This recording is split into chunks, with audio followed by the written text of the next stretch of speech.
What family gathering was so disastrous? It split your family in pieces. It was the day of Thanksgiving and I had just graduated from high school. My family was crumbling. My parents' marriage was on the rocks, and my mom had me drive separately so that we would have a second car to leave early with if we needed it. My mom did not want to go, but she felt that she should be there since all of her kids were going. Thanksgiving was not a small gathering. I'm talking about 90 to 130 people who rented out space in a church banquet hall for this event. It was a typical West Virginia gathering. At first, everyone was drinking and talking about church. On top of that, my grandma was about to turn 90 the day after Thanksgiving, so everyone was showering her with attention. She absolutely loved it. Then my mom and dad started arguing quietly in the corner about how my dad's mom was interjecting herself into everything. As the conversation went on, you could just see the tension building between my parents. They were constantly making passive-aggressive comments to each other and to other family members. It was all drama in the room. My grandma kept asking me if the kids were okay. I thought to myself, no, but we weren't going to admit that. Instead, I told her that we were fine.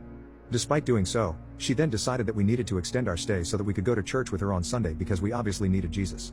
My family has always been atheist. She said we were raised poorly and were badly behaved because we didn't have church in our lives. All of my siblings and I were between the ages of 14 and 18. We all had good grades, and we were polite, so I figured maybe the Alzheimer's was starting to kick in. I told my mom what she said to me, and she lost it. When my mom went to my dad and told him to confront Grandma, he refused. He argued that she was just trying to help and that she believes Jesus is the answer. Then, she said, and I quote, "The only person who needs Jesus in this room is you lying cheating sob." Dead. Freaking. Silence. The whole room just stopped talking and moving, and that's terrifying when there are that many people.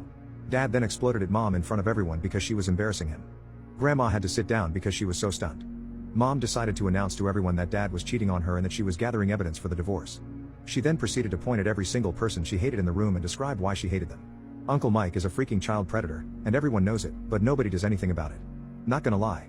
He was known to be a little too friendly with the kids. Karen and Joe are first cousins, and they're married. What the hell? This was also true. They even had the same last name. She turned to Grandma and said, "You're the most bitter old bat in this entire bunch. I can only hope your pathetic life doesn't make it to 90. Her 90th birthday was literally the next day. Angie is a substance abuser, the neighborhood groupie, and a terrible excuse for a mother. She had been in and out of jail for substances, but nobody ever mentioned it. Anytime it was brought up, it was quickly silenced since she was my dad's sister. There was more, but once she was done screaming at the family, she opened the door and yelled, 'I cannot wait to be rid of this incestuous and whack church family BS.' She then pointed at several people, and said F you to many of them individually. When the damage had been done, she left the building.